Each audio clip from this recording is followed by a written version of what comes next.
one of the fundamental principles upon which America's democracy rests, a principle as sacred as a civic value can be, is fidelity to the rule of law. In times of stability, that principle can seem abstract, like something out of a legal textbook that isn't relevant to our daily lives. But in times of upheaval, we come to realize, to appreciate, just how vital the rule of law truly is. What we saw yesterday in our nation's capital was, as the president-elect has called it, an assault on the rule of law. And it has no place in our democracy. So I believe we must ask ourselves two questions about what happened yesterday.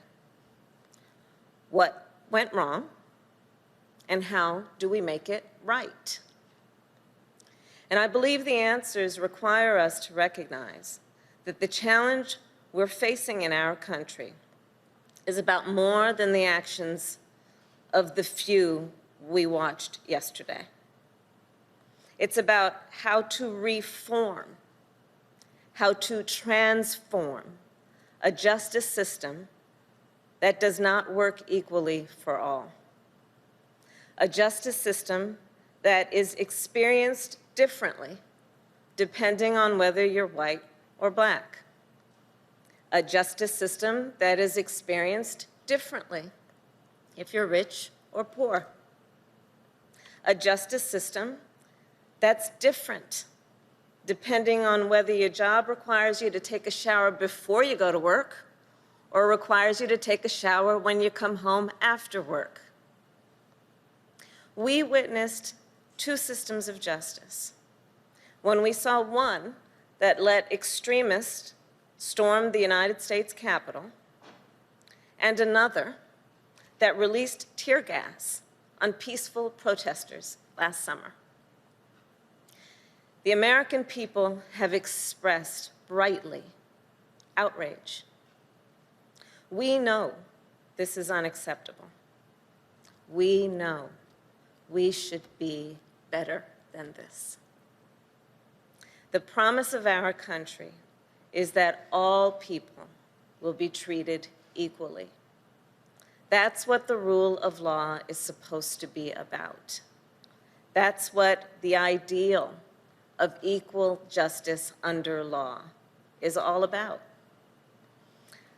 Like everyone here, I've dedicated my career to helping uphold those principles, to attempting to uphold those principles, to helping build a more just and equal America, whether it was as San Francisco's district attorney or California's attorney general or a United States senator. And that's what I have pledged to the president-elect that I will do as vice president. The public servants we are announcing today have also dedicated themselves to building a more just and equal America. And the roles they will assume are some of the most important in our country, and especially right now.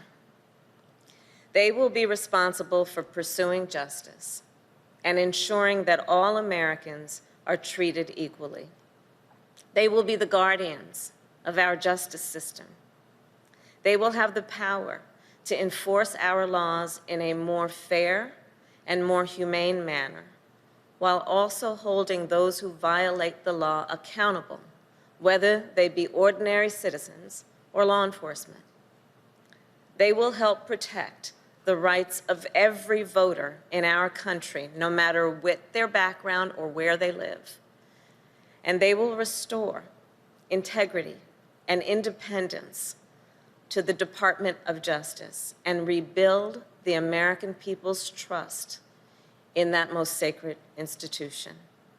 And I know they will do this because these nominees have the experience, the judgment, and moral compass that these roles demand, as well as an abiding commitment to supporting and defending the Constitution of the United States of America. For many centuries, the ideal of justice has been symbolized as a woman blindfolded with a scale in her hands. There is a reason the eyes of that Lady Justice are covered. It's because our belief in what a system of justice is says that it should not depend, justice should not depend on how you look, on the color of your skin, on how much money you make. It shouldn't depend on where you were born or the language your grandmother speaks or what political party you belong to. Justice should be impartial. It should be fair. It should be applied equally. And President-elect Biden and I, along with this incredible team, will help to make sure it is, while restoring and strengthening the rule of law that has always been and always will be the bedrock of America's democracy. Hi, everyone. George Stephanopoulos here. Thanks for checking out the ABC News YouTube channel. If you'd like to get more videos, show highlights, and watch live event coverage, click on the right over here to subscribe to our channel. And don't forget to download the ABC News app for breaking news alerts. Thanks for watching.